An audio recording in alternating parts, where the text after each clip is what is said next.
आपका नेटवर्क विभाजन परियोजना कितनी आगे बढ़ी है? क्या आपके पास थ्रेशोल्ड अलर्ट्स है?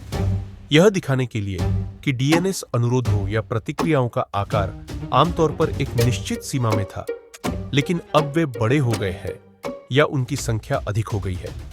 क्या आपके वर्तमान अलर्टिंग में दूसरे प्रोटोकॉल के भीतर टनलिंग की पहचान करने के नियम शामिल हैं? नेस्ट रेडियो न्यूज रिव्यू में आपका स्वागत है। एपिसोड 1। तो अब मैं क्या करूं? मैं इस पॉडकास्ट में चीजों को थोड़े अलग तरीके से करना चाहता हूं। अक्सर इंफोसेक रिपोर्टिंग इस बात पर जोर देती है कि कौन साइबर्स की किसी घटना के पीछे है, किसी समूह या देश का नाम लेती है।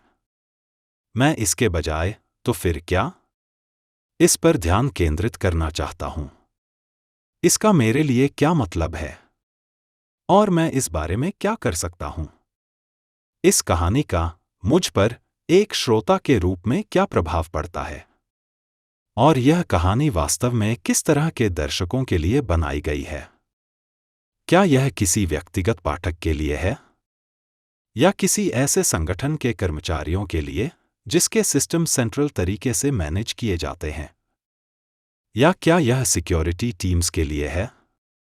या क्या लक्षित दर्शक कार्यकारी एग्जीक्यूटिव पाठक हैं?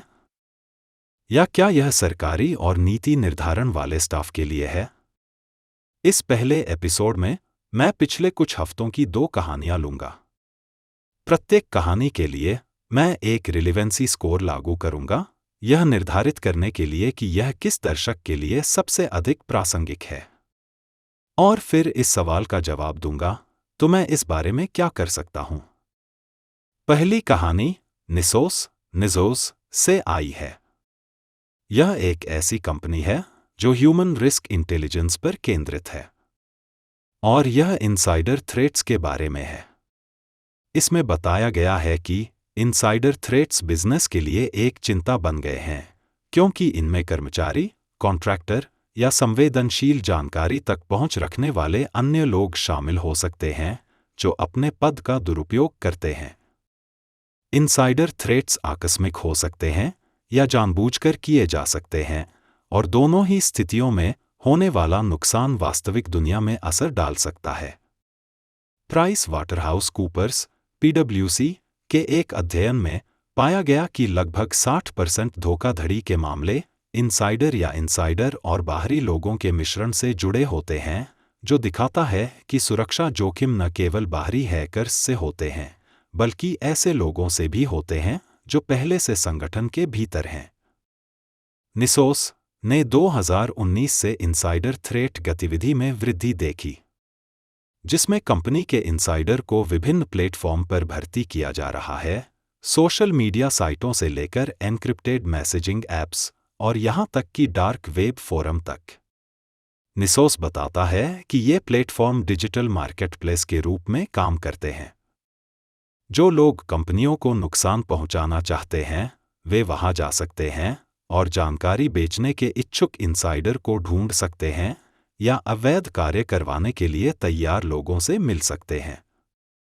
एक आम तरीका टेलीग्राम जैसे मैसेजिंग ऐप का उपयोग कर खुलेआम इनसाइडर को भर्ती करना है। इन प्लेटफॉर्म पर कुछ विज्ञापन अमेज़न जैसी खास कंपनियों को निशाना बनाते हैं और आंतरिक सिस्टम तक पहुंच के लिए बड़ी रकम की पेशकश करते हैं। दूसरे टेलीकॉम जैसे उद्योगों पर ध्यान केंद्रित करते हैं और इनसाइडर सहयोग के लिए वित्तीय इनाम का वादा करते हैं। एक और चिंताजनक गतिविधि फर्जी रिफंड से जुड़ी है। रिटेल या ई-कॉमर्स कंपनियों के अंदरूनी लोग पैसों के लिए नकली रिफंड प्रोसेस करने की पेशकश करते हैं। ये इनसाइडर अपनी सेवाओं के बारे में विस्तार से पोस्ट करते हैं, वे कितना चार्ज करते हैं और क्या कर सकते हैं। अब सवाल यह है, इस लेख का श्रोता कौन है? अगर हम इस लेख को प्रासंगिकता या रिलेवेंस तय करने वाले कारकों के दृष्टिकोण से देखें, तो हम इन्हें एक 5x5 मैट्रिक्स पर रख सकते हैं, जिसकी एक्सिस पर पाठक के प्रकार हैं: व्यक्तिगत पाठक, सेंट्रली मैनेज्ड सिस्टम वाले संगठन के कर्मचारी, सिक्योरिटी टीम्स, एग्जीक्यूटिव और सरकारी व नीति निर्धारण से जुड़े स्टाफ। और एक्सिस पर वे कारक हैं जो प्रासंगिकता तय करते हैं, जैसे ऑडियंस के लिए उपयोगिता, एक्शनबिलिटी या स्पष्ट संदेश, असर और गंभीरता, अनुपालन या नियामकीय आयाम, और संदर्भित समझ, कॉन्टेक्सचुअल इंसाइट। स्कोरिंग के बाद हम देख सकते हैं कि यह कहानी मुख्य रूप से चीफ इंफॉर्मेशन सिक्योरिटी ऑफिसर्स यानी CISOs के लिए सबसे ज्यादा उपयुक्त है, लेकिन यह IT सिक्योरिटी टीम्स के लिए भी प्रासंगिक है। तो आप क्या कर सकते हैं? देखिए, अगर आप CISO हैं तो इनसाइडर थ्रेट की चुनौती को अलग अलग एंगल से हल करना मददगार हो सकता है। इन्हें हम डिटेक्शन, प्रिवेंशन और डेटरेंस कह सकते हैं। सबसे पहले, अगर आप आकलन करते हैं कि आपके यहाँ इनसाइडर थ्रेट की संभावना है, शायद इसलिए कि आप जिस इंडस्ट्री सेक्टर में हैं या क्योंकि आपके सिक्योरिटी टीम ने कई अनसंबंधित अलर्ट रिपोर्ट किए हैं, लेकिन आपके अनुभव से लगता है कि इन पर और जांच की जरूरत है, तो सबसे नज़दीकी अगला कदम घाव ढूंढना और खून बहना रोकने की कोशिश करना हो सकता है। मतलब डिटेक्शन और तुरंत उसके बाद प्रतिक्रिया। क्या आपके पास ऐसे टूल्स हैं जो डेटा की असामान्य मूवमेंट्स, अनोखे लॉगिन पैटर्न, सिक्योरिटी टूल से छेड़छाड़ या रिमूवेबल मीडिया के अनधिकृत उपयोग का पता लगा सकें और फिर उन अलर्ट्स पर कार्रवाई कर सकें? कुछ अच्छे प्रोडक्ट्स हैं जो बिहेवियरल एनालिटिक्स, पेरिफेरल मॉनिटरिंग और फाइल एक्टिविटी एनालिसिस का इस्तेमाल करते हैं और व्यक्ति विशेष के बेसलाइन से कोई भी विचलन खोज निकालते हैं। इस क्षेत्र में एक्सबीम अच्छा विकल्प रखता है और दूसरे वेंडर्स भी हैं। आमतौर पर इन प्रोडक्ट्स को बारीक ट्यूनिंग की आवश्यकता होती है, नहीं तो ये बड़ी मात्रा में फॉल्स पॉजिटिव अलर्ट जनरेट कर सकते हैं। और आप जानते हैं कि गलत तरीके से किसी की गतिविधि को दुर्भावनापूर्ण मान लेना कर्मचारी मनोबल को प्रभावित कर सकता है। तुरंत उपायों से आगे बढ़कर, आपके पास अभी कौन से नियंत्रण कंट्रोल्स मौजूद हैं या आप कौन से लागू कर सकते हैं ताकि संभावित इनसाइडर थ्रेट को रोका जा सके? मसलन, इस तरह के कृत्य के नतीजों को बहुत महंगा बना देना और इन नतीजों को कर्मचारियों को स्पष्ट रूप से बताना। क्या आपके कर्मचारी आपकी संस्था के दिशा निर्देशों से परिचित हैं? क्या उनके पास कोई ऐसा ढांचा है जिसके भीतर वे उत्पादक हो सकें, सुरक्षित महसूस कर सकें और आगे बढ़ सकें? अगर आप सिक्योरिटी टीम के सदस्य हैं, तो आप इस कहानी को अपनी वर्तमान क्षमता और टूलिंग के नजरिए से देख सकते हैं और उसकी तुलना एक भविष्य के लक्ष्य स्थिति से कर सकते हैं। क्या आपके वर्तमान टूलिंग में किसी स्तर के इनसाइडर थ्रेट का पता लगाने और रोकने की क्षमता है? अगर आपकी कंपनी में कोई अंदर का व्यक्ति आंतरिक नेटवर्क तक पहुंच बेच रहा हो, तो क्या आपका वर्तमान टूलिंग इसे पकड़ पाएगा? क्या आप अभी अनियमित या एक ही समय में कई IP एड्रेस से होने वाले लॉगिन पर मॉनिटरिंग और अलर्ट जारी कर सकते हैं?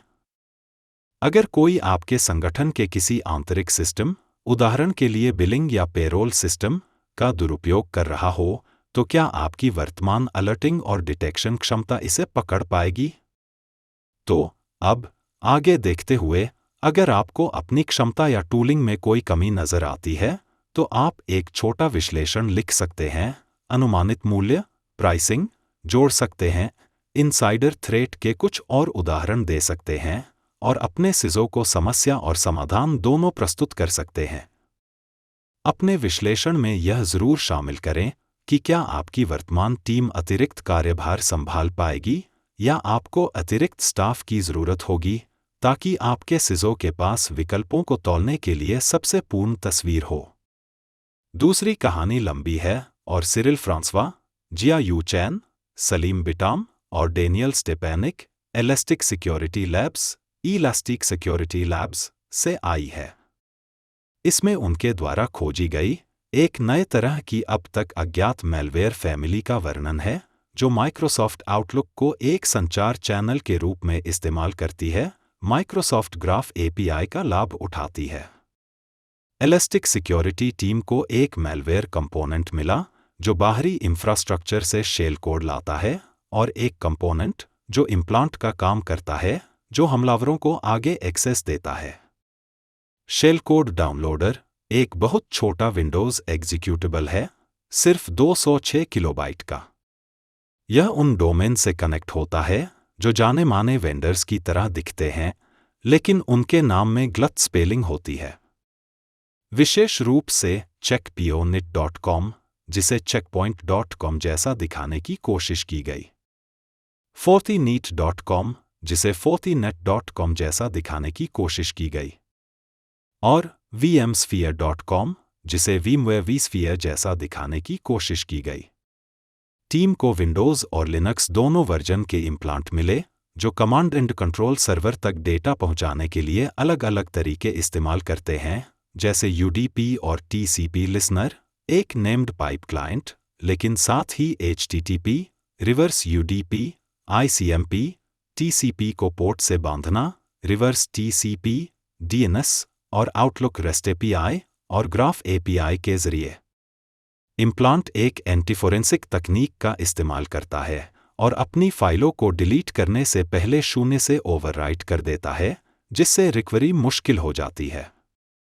यह मैलवेयर विंडोज़ पावरशेल भी चलाता है, बिना वास्तव में PowerShell.x को कॉल किए, PowerPick, जो एक ऑफेंसिव सिक्योरिटी टूल है, का उपयोग करके।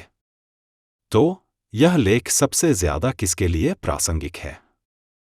हमारी 5x5 रिलेवेंसी मैट्रिक्स को देखें, जिसका मैं वफा की रिलेवेंसी मैट्रिक्स या VRM कह रहा हूं, तो हम पाते हैं कि यह लेख मुख्य रूप से सिक्योरिटी टीम्स के लिए प्रासंगिक है।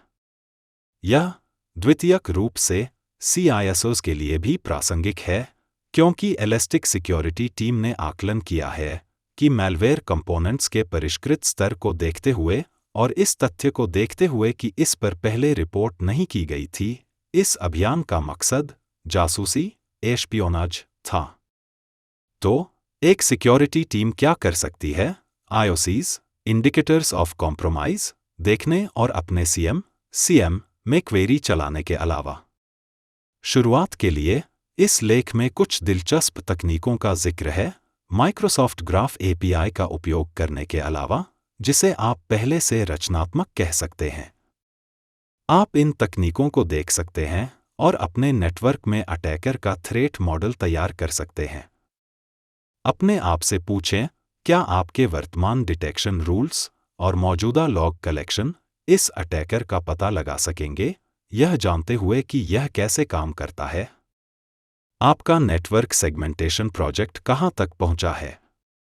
इस लेख में बताया गया है कि यह मैलवेयर UDP और TCP, DNS, ICMP आदि के माध्यम से संवाद करता है। क्या आपका नेटवर्क सेगमेंटेशन आपके नेटवर्क के भीतर इस तरह के ट्रैफिक को डिटेक्ट या ब्लॉक कर सकता है? क्या आपके पास थ्रेशहोल्ड अलर्ट हैं, जो दिखाए कि आमतौर पर DNS रिक्वेस्ट या रिस्पॉन्स का आकार किसी एक स्तर का होता था, लेकिन अब किसी तारीख से वे बड़े हो गए हैं? या उनकी संख्या ज़्यादा हो गई है? क्या आपकी वर्तमान अलर्टिंग में किसी प्रोटोकॉल के अंदर टनलिंग को पहचानने के नियम शामिल हैं? क्या आपका नेटवर्क मॉनिटरिंग टेक्नोलॉजी फिलहाल ट्रैफिक की जांच करने और दुर्भावनापूर्ण DNS पैकेट की सामग्री का पता लगाने के लिए कॉन्फ़िगर है? अगर आप CISO हैं, तो संभव है कि आपको बार बार यह तर्क देना पड़े कि सिक्योरिटी बजट को क्यों बढ़ाया जाना चाहिए, उस सारे निवेश के बावजूद जो पहले ही किया जा चुका है। आम धारणा है कि सिक्योरिटी एक लागत केंद्र, कॉस्ट सेंटर, बन गया है। यह राजस्व, रेवेन्यू, उत्पन्न नहीं करता। संगठन को बार बार इसका बजट क्यों बढ़ाना चाहिए? ऐसे लेख एक ठोस उदाहरण पेश करने में मदद कर सकते हैं कि सुरक्षा में किया गया निवेश किस तरह के खतरों से लड़ने में सहायक होता है। या यह दिखा सकता है कि हमलावर नए तरीके खोज रहे हैं, और संगठन अपनी सुरक्षा कार्यक्रम को जितना बेहतर फंड करता है, उसके डिफेंडर उतने ही बेहतर ढंग से संगठन की रक्षा करने में सक्षम होते हैं। बस इतना ही, यह था एपिसोड 1। मैं हूं वफा डारियो इजादीनिया। मुझे उम्मीद है कि आपको यह एपिसोड सुनने में उतना ही मज़ा आया होगा जितना मुझे इसे तैयार करने में आया। नेस्ट रेडियो एक पहल है जो जनरेटेड आवाज का उपयोग करती है साइबर सिक्योरिटी से जुड़ी कहानियों और चर्चाओं को अलग अलग भाषाओं में सुनने वालों तक पहुंचाने के लिए। अगर आपके पास ऐसी कहानियां हैं जिन्हें आप कवर होते देखना चाहते हैं या ऐसे सवाल जिन्हें आप और गहराई से समझना चाहते हैं, तो मुझे nestradio.net पर एक नोट छोड़ दें। अगर आपको यह कंटेंट पसंद आया तो अपने दोस्तों को जरूर बताएं। और याद रखें, जिज्ञासु बने रहें।